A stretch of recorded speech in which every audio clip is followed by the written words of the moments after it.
Saludos, buenas noches, ¿qué tal? ¿Cómo están? Cayo Lara, coordinador federal de Izquierda Unida, buenas noches. Buenas noches. ¿Qué tal, cómo está? Pues sobreviviendo en este mundo que tenemos tan complejo. Y tanto. De eso hablaremos enseguida, de lo complejo que es el mundo y de lo... Bueno, de eso y de muchas cosas hablaremos, pero bueno, ya ve cómo es la actualidad, que ni descansa, ni avisa de las cosas que se van a producir. Lo último es lo que acabamos de conocer pues hace un ratito, hace poco más de una hora. Déjeme que lo comparta con nuestros espectadores, por si alguno se lo ha perdido. Lo último es que, pues eso, una cooperante española de Médicos Sin Fronteras va a ser repatriada desde Mali por un posible, todavía posible, es decir, no confirmado caso de contagio por el virus del ébola. Cuando llegue será después inmediatamente trasladada al Hospital Carlos III en Madrid. Lo comunicaba oficialmente a las 9, pasados unos minutos de las 9 de la noche, Fernando Simón, que es jefe de alertas y emergencias del Ministerio de Sanidad. Se ha infectado en el manejo de un paciente esta madrugada, entre las 4 y las 5 de la madrugada. En el manejo de un paciente confirmado ha tenido un incidente con una aguja. Obviamente es un incidente de alto riesgo, se va a hacer el traslado lo más rápido posible para iniciar su seguimiento activo y la probabilidad de infección, vamos a ver, no es fácil establecer una probabilidad para esto, pero sí que se sabe que cuando hay un accidente vía parenteral, es decir, un pinchazo, una introducción, ruptura de la piel con material contaminado, la probabilidad de infección es relativamente alta. Lo que sí que sabemos es que ahora mismo no tiene ningún síntoma, que hasta dentro de 2 días no tiene posibilidades de desarrollar ningún síntoma y, por lo tanto, en el momento que pudiera iniciarlos va a estar ya perfectamente controlada.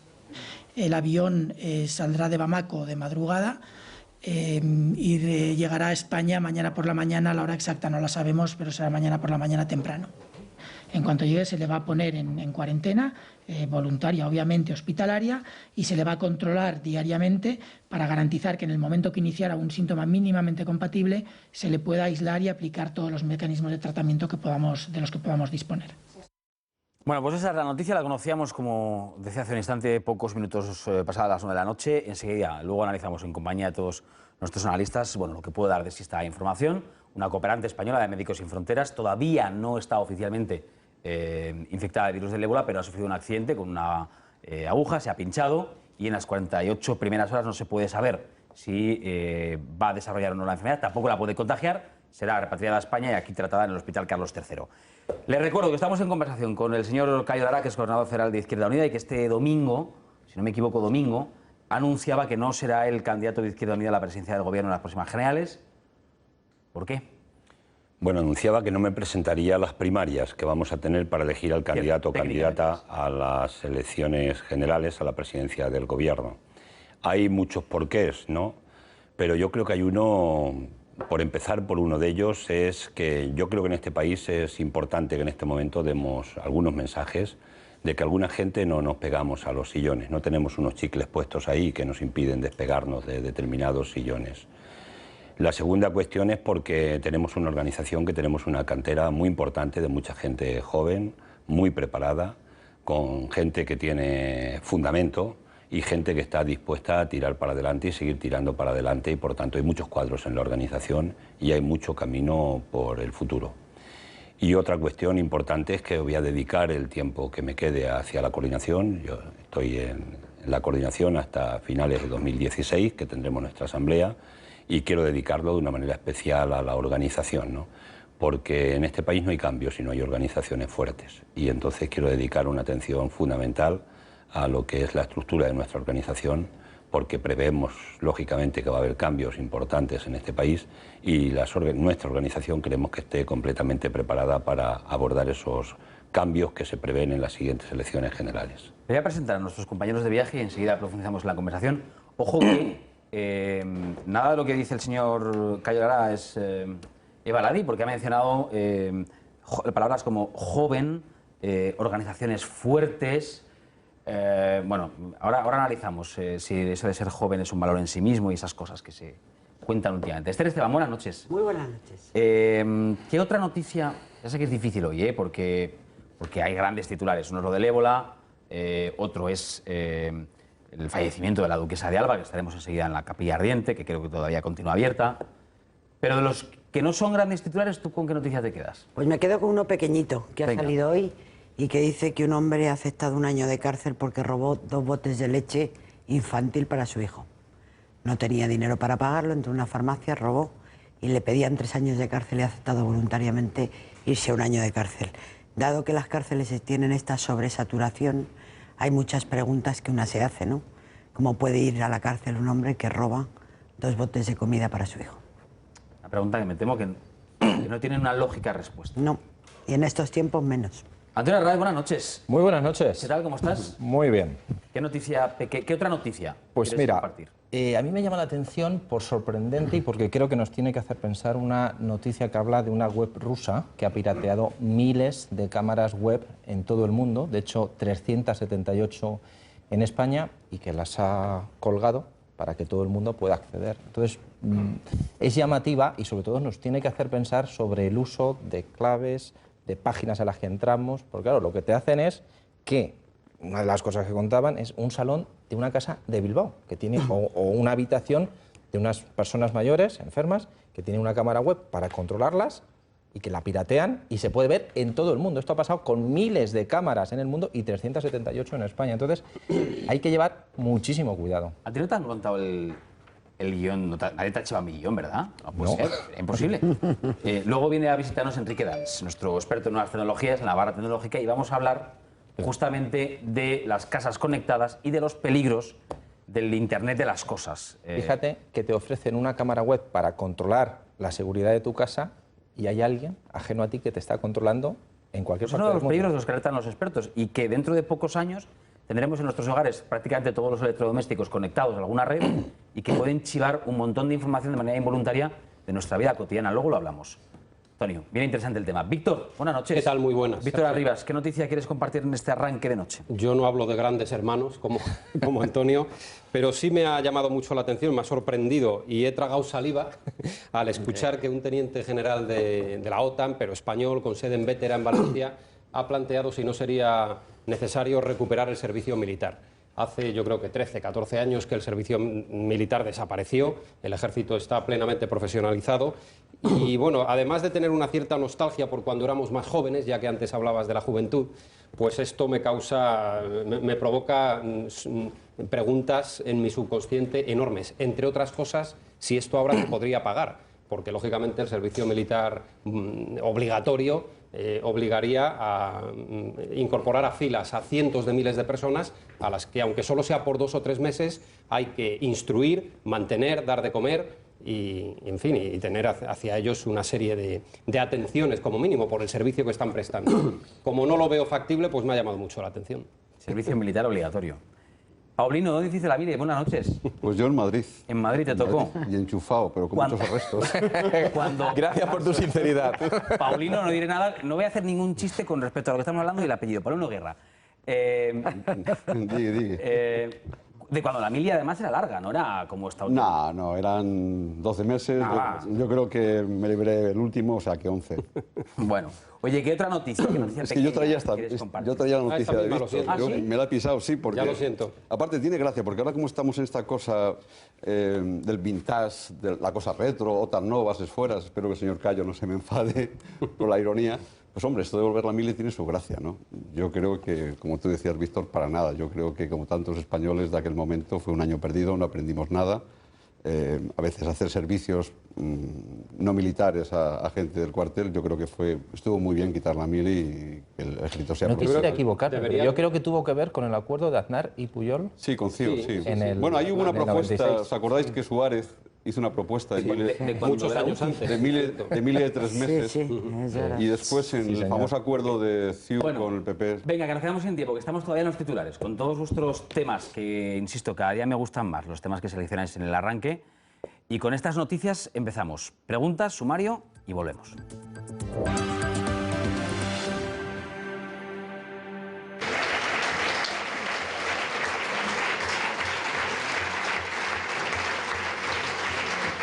Pues esto que están viendo ocurría el pasado domingo, ¿no, señor Pedrada? Sí, ¿Verdad? sí. ¿No? Pues esto debería ser algo así como a las 12 y algo de la mañana, en torno a las 12 del mediodía. Y después es cuando usted pronunciaba esa frase de me siento y sentiré siempre representado por la gente digna de esta formación.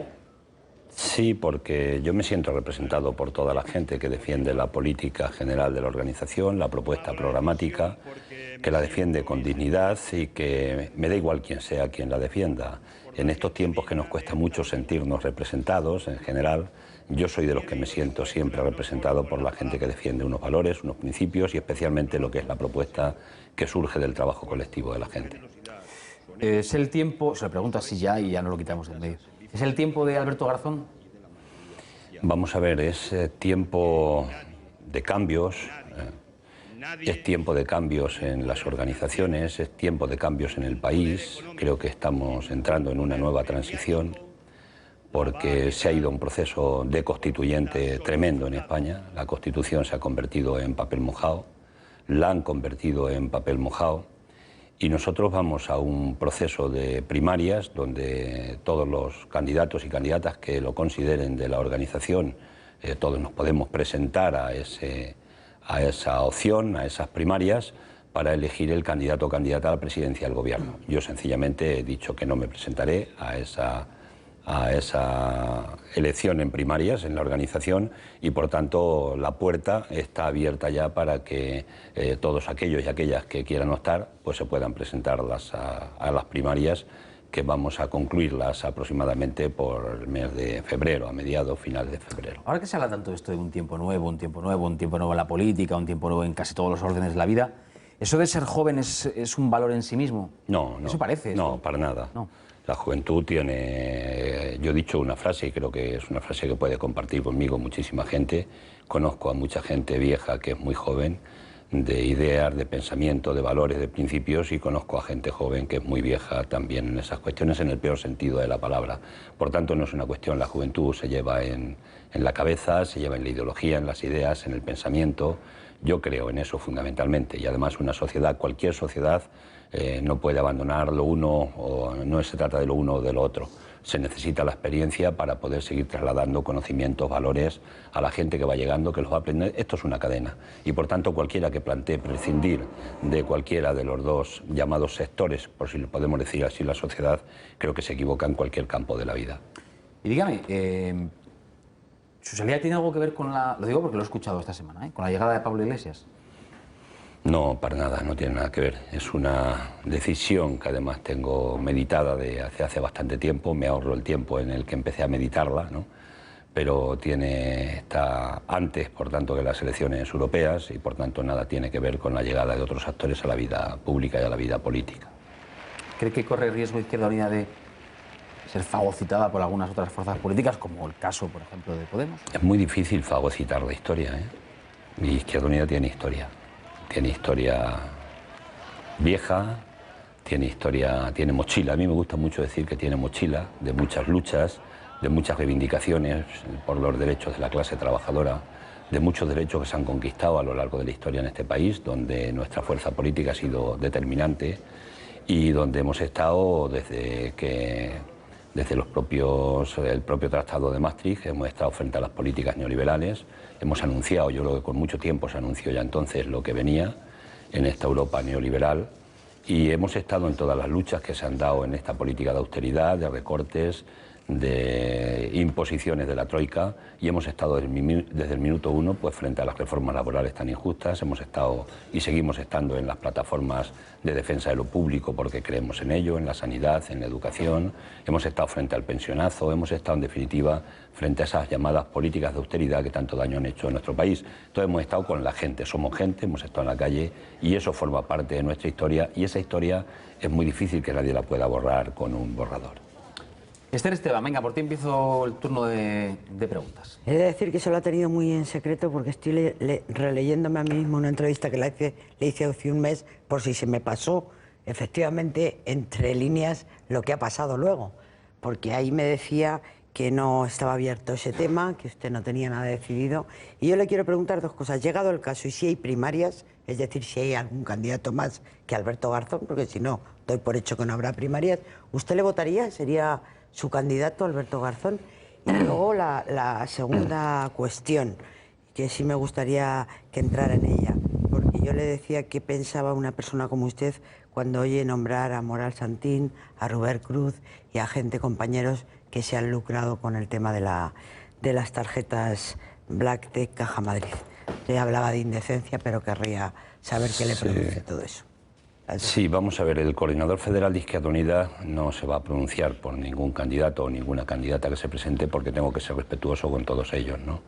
Y por tanto votaré cuando llegue mi momento de mi voto y después cuando hayamos elegido al candidato o candidata entonces expresaré seguramente mi opinión, que mi opinión no va a ser otra que la organización como una piña tiene que apoyar al candidato o candidata que salga para las elecciones a la presidencia del gobierno de este país. Por tanto, esa es mi posición y esa va a seguir siendo en este tiempo, repito, por respeto profundo a nuestra democracia interna y a todos los militantes de nuestra organización. Y la segunda cosa, a mí se me revuelven las tripas. Yo vengo de una cultura donde la honestidad, los valores, los principios son fundamentales y yo estoy militando en la izquierda porque creo en eso y creo de una manera profunda y seria. Y cuando alguien en nombre de la izquierda mete la mano en la caja y viola lo que son elementos fundamentales de los principios que tenemos que tener la gente que defendemos la honestidad en la vida pública, pues sencillamente los calificativos que puedo utilizar es una indecencia y además hacen mucho daño a la gente que está luchando durante toda su vida y que está luchando con mucha honestidad por determinados valores. Por tanto, toda esa gente tiene que estar apartada de la vida pública porque no son dignos de representar a los ciudadanos y ciudadanas de ningún país y mucho menos a una fuerza política, repito, donde yo quiero poner la honestidad por principio y donde los principios de una fuerza que luchamos por la igualdad, entendemos que cuando alguien mete la mano para enriquecerse, lo que está haciendo además es que se está desclasando. Además de hacer una sinvergonzonería, además se está desclasando y está dejando de formar parte de su clase mayoritaria, de la clase trabajadora y de la gente que tiene unos valores y que tenemos unos valores determinados. Antonio. Si usted ha dicho que su marcha no tiene nada que ver con la llegada de Podemos y de Pablo Iglesias. Con todos los respetos, señor Cayo Lara, yo no le puedo creer de todo. Creo que lo que está pasando en los últimos meses en política, todo, desde las dimisiones en las tarjetas, todo tiene que ver con el fenómeno Podemos, con la situación que está viviendo este país, pero también con Podemos. Yo le quería preguntar, porque usted eligió a Alberto Garzón para que se acercara de alguna manera, o dialogara o conversara con ese movimiento. ¿En algún momento ha estado cerca una posible fusión Podemos-Izquierda Unida? ¿Y qué va a pasar en el futuro? Y sobre todo, ¿cuál es el margen que tiene Izquierda Unida para sobrevivir frente a este fenómeno que se ha convertido Podemos? Bueno, lo de creer o no creer es un problema de creencias. Las creencias, hay una cosa que son las realidades concretas. Ya sabes que nosotros no somos gente de creencias. Nos gusta analizar la realidad, el momento. Tiene sus creencias, pero... Y vivimos el momento que vivimos, ¿no? Vamos a ver, lo que vienes a plantear, de alguna forma, nosotros hemos hecho un trabajo y estamos haciendo un trabajo. Nosotros no estamos de acuerdo con el sistema capitalista, así de sencillo. Nosotros hemos estado peleando frente a las políticas neoliberales que consideramos que son la parte central, el núcleo central de los problemas que está sufriendo Europa y que está sufriendo esta España en este momento determinado. Nos han traído hasta aquí y nosotros lo hemos combatido. Hemos combatido el bipartidismo como la alternancia en el gobierno en España durante años y especialmente en los últimos años, acompañado siempre de Convergencia y Unión, que han estado apoyando las políticas más duras que se han hecho contra la mayoría social de este país y contra la mayoría de la clase trabajadora. Y por tanto nosotros teníamos un objetivo y es que había que debilitar el bipartidismo, además que está basado sobre un sistema electoral injusto. Y hemos hecho ese trabajo, hemos estado trabajando durante muchísimo tiempo y hemos abierto, yo creo, un hueco importante y creo que hemos marcado una cierta hegemonía en la sociedad. Hoy yo veo a muchos tertulianos que están dando ya por normales cosas que nosotros venimos defendiendo desde hace muchísimo tiempo y se discuten con normalidad y eso no se discutía hace 4 días. Por ejemplo, ¿no? Por ejemplo, y se habla, por ejemplo, de la deuda, y se habla de la quita de la deuda, y se habla de la reestructuración de la deuda, y se habla de la jornada de 35 horas, y se habla de cosas que nosotros llevamos diciendo mucho tiempo, ¿no? Y ahora veo que se habla, porque bueno, ha entrado en los medios, ha conseguido entrar en la opinión pública, y veo mucha gente que está defendiendo planteamientos que nosotros hemos defendido y los ha hecho suyos. Y vemos mucha gente que está defendiendo la sanidad pública y la educación pública y se confronta contra las privatizaciones de una manera clara. Eso se llama ir consiguiendo hegemonía en la sociedad, cuando la gente va haciendo suyas ideas que ayer no pensó en ellas, ¿no? Y por tanto nosotros hemos ganado ese camino. ¿Qué queremos hacer? Lo que nosotros queremos hacer es confluir. Y queremos confluir desde el punto de vista de generar una izquierda alternativa a las políticas neoliberales. Nosotros sabemos que una fuerza política sola en este país, de la izquierda alternativa, no puede, es muy difícil que pueda llegar a un gobierno con una mayoría absoluta. Nosotros entendemos que tenemos que acumular fuerzas. Y eso, ¿cómo lo queremos hacer y con quiénes son los actores? Los actores son todos los que han peleado frente a estas políticas neoliberales y no están de acuerdo con ellas. Y a partir de ahí, ¿en qué nos tenemos que poner de acuerdo? En una cosa que se llama programa. Porque yo me entiendo con diferentes o con gente que viene de otras culturas en torno a qué proyecto tenemos de país. Y nosotros ahí queremos poner el acento en este tiempo que estamos. Yo digo una frase que algunos me la cuestionan porque dicen que es muy socialdemócrata, ¿no? Yo digo que al día siguiente de abrir el grifo, si llegamos al gobierno, el agua tiene que seguir saliendo, ¿no? Es decir, hay que dar garantías, seguridades y esperanza a la gente. Y el programa, los programas con los que planteamos que se puede gobernar en este país de una manera diferente, tienen que tener solidez, solvencia y solera. Y nosotros desde Izquierda Unida eso lo tenemos en el ADN en nuestra organización. Y por tanto ese es el camino que tenemos. Y la alianza, la convergencia, la confluencia la vamos a emprender con todos aquellos que quieran que nos entendamos con un programa encima de la mesa, repito, concreto, para poder hacer un país diferente y que desde luego no sea esta cloaca en la que nos han llevado en estos últimos años especialmente, porque, hombre, cada día que abrimos un periódico, cada día que escuchamos una noticia, nos estamos encontrando con una situación que no es deseable para esta sociedad. Víctor, yo quisiera hablarle de la Constitución, señor Lara. Acaba de decir que se ha convertido la actual Constitución del 78 en papel mojado. Grupos como el nuevo grupo de izquierdas Podemos está planteando, su líder lo hacía hace pocos días, que el régimen de la transición se derrumba literalmente y que su intención, la intención de ellos como nuevo grupo político, es romper el candado de la Constitución. Ustedes coinciden con ellos en un detalle que no sé si se ha dado cuenta, es que tienen ambas formaciones políticas un secretario para el proceso constituyente, le llaman así, si no me equivoco, en su caso, y en el caso de ellos le llaman prácticamente igual, ¿no? Proceso constituyente.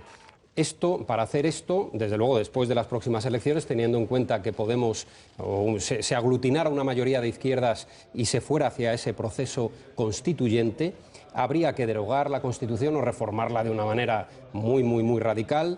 Habría que ir, lógicamente, a unas Cortes Constituyentes.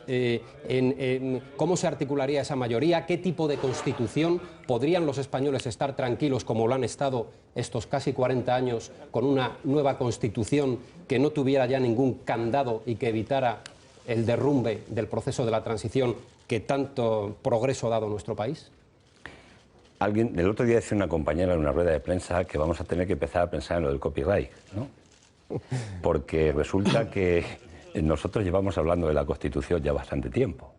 Yo quiero recordar aquí que desde que estoy de parlamentario, yo los 3 años que se ha ido a loar la Constitución el 6 de diciembre, me he ido y me he puesto en la puerta del Parlamento y le he dicho a los periodistas que se está violando y pisoteando la Constitución y que por tanto hemos apuntado en que había que ir a una Constitución diferente, nueva, porque además se ha roto el pacto del 78. Es que no podemos poner en una Constitución determinados derechos y después no cumplirlos. Eso no es serio. Si en la Constitución dice el 35, por ejemplo, que todo el mundo tenemos derecho al trabajo, 5,5 millones de parados no los puede permitir un país. No se está cumpliendo la Constitución. Si decimos que todo el mundo tiene derecho a la vivienda, no podemos estar echando a la gente de su casa cada día, y desahuciando a la gente. Si decimos que todo el mundo tiene derecho a tener una ayuda en caso de que se encuentren parados, no puede ser que tengamos más de un 50% de esos 5,5 millones de parados. ¿Eso lo arreglaría una nueva Constitución? No, digo que no tiene ningún tipo. Es decir, han violado la Constitución una parte, el poder económico especialmente y el poder financiero, que son una parte, y el poder político determinado que pactó esa Constitución. Y por tanto la han violado, la han convertido en papel mojado. Y además no hemos resuelto los problemas territoriales del país. Por tanto, nosotros lo que estamos hablando es que hay que ir a un nuevo proceso constituyente. ¿Pero esto qué quiere decir? Yo sé que al vecino de mi casa de enfrente le digo esto y le suena chino. Yo estoy diciendo que hay que garantizar el trabajo, hay que garantizar el pan, hay que garantizar la vivienda, los servicios públicos universales como la sanidad y la educación, hay que garantizar las pensiones y hay que garantizar, en definitiva, que este país pueda emprender una vida diferente desde el punto de vista de poner a trabajar a toda la gente que tiene en el país. Esos son elementos garantistas que tenemos que tener. Por tanto, es fundamental. Ese es el cambio que nosotros planteamos. Decía lo del copyright, porque ahora aparecen otros discursos que no solamente hablan de la Constitución, que están hablando también, por ejemplo, de la reforma del modelo federal del Estado.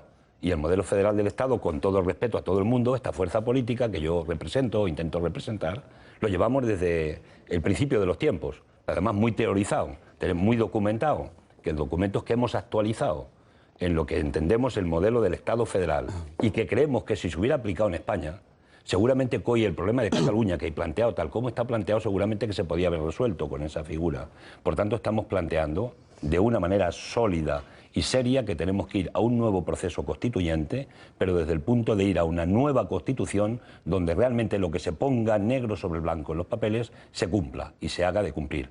Porque si no, no sirve de nada que nos vayamos al Parlamento, juremos defender la Constitución los que la juran, otros la prometemos, pero los que juran cumplir y hacer cumplir la Constitución no se esté cumpliendo. Y el 6 de diciembre van a volver a estar celebrando la Constitución en ese Parlamento y la Constitución se celebra haciéndola cumplir. Y nosotros queremos caminar en esa dirección, porque además creemos que se han roto fundamentalmente elementos sustanciales que alumbraron lo que fue el pacto del 78 y que funcionó durante un tiempo determinado, pero que después lo han quebrado de una manera descarada precisamente una parte de los firmantes de aquel pacto.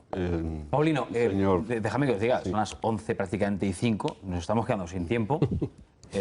Última pregunta, por tanto, para Paulino. No va a haber segunda. Me habéis pedido todo segunda vuelta, pero la última pregunta la hará Paulino y esto es así. Señor Lara, ustedes sacaron las generales aproximadamente un 7% de los votos. En la última encuesta del CIS de julio estaban por encima del 8, el 8,2. Y en la última, la de octubre, estaban por debajo de 5. La pregunta es por qué la marca Podemos vende y la suya no vende. Bueno, yo la encuesta la veo en las urnas. Por ejemplo, en las últimas elecciones europeas, esta fuerza política ha multiplicado por 3 el número de diputados parlamentarios europeos y el número de votos. Y eso ha sido en las urnas. Y vamos a esperar que la gente vaya a las urnas. Y vamos a ver cuándo llega a las urnas en las municipales y en las autonómicas y después en las generales. Porque el momento de votar es el momento concreto donde se manifiesta realmente la voluntad que tiene la gente. De cualquier forma, nosotros damos por bienvenida aquella fuerza política que desde el punto de vista de la izquierda pueda confluir en propuestas concretas con las que nosotros venimos desde hace muchísimo tiempo defendiendo en este país, porque queremos generar una alternativa. Nosotros no estamos en desacuerdo, al contrario, muy de acuerdo en que haya una generación de muchos jóvenes de este país que hace 4 días no estaban politizados para nada y hoy se están politizando y quieren participar activamente en política porque les han robado también una parte importante de su futuro y de sus esperanzas. Y por tanto a toda esa gente que se mueve en ese campo, bienvenida sea a que vayamos sumando y a que vayamos convergiendo en elementos fundamentales. Pero lo de las encuestas, concluyo, hay 2 factores en las encuestas. Hay unas que se hacen para conocer el estado de opinión de la gente y el estado de opinión es de un momento concreto de la historia. Cuando se le hace la pregunta al ciudadano, hay un estado de opinión.